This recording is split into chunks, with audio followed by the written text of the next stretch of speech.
The Lean Startup: How Today's Entrepreneurs Use Continuous Innovation to Create Radically Successful Businesses, by Eric Ries, a serial entrepreneur who created the Lean Startup movement to help startups allocate their resources more effectively. Startups are not about coming up with a brilliant idea and becoming an overnight success, as many articles might have you believe. Entrepreneurship, in fact, is much more about testing and learning faster than your competitors. Most startups fail, but much of that failure is avoidable. And the Lean Startup is the methodology that helps entrepreneurs avoid failure.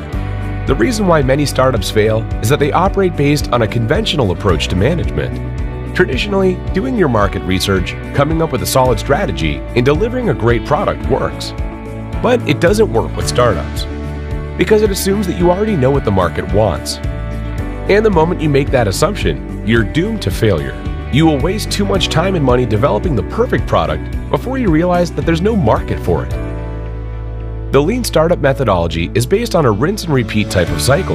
Build, measure, learn. Build a product, measure your customers' reactions, and learn if your idea has been validated or if you need to adapt. Repeat the cycle until your customers send you a clear signal that your product fits a market need, the much coveted product market fit. Before embarking on this journey, start by considering what are 2 or 3 key assumptions that you're making that will determine your startup success, and what is the cheapest and fastest way to test them.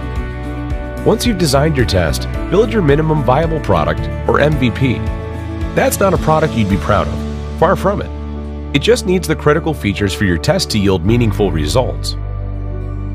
The singular role of the MVP is to play its part in your test. After you have an MVP, you need a good way to measure your customers' reactions.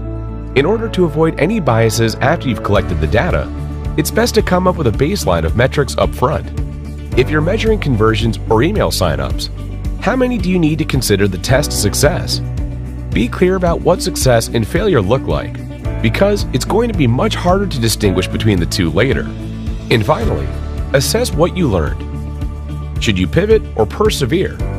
If your assumptions are confirmed, you're off to the races and you can focus on refining the product.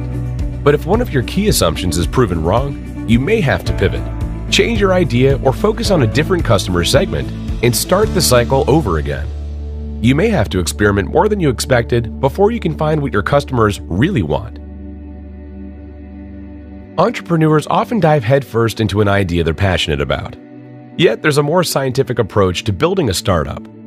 Having a process to manage the chaos and uncertainties surrounding startups can be a lifesaver when you feel like you're struggling, swimming in the deep end.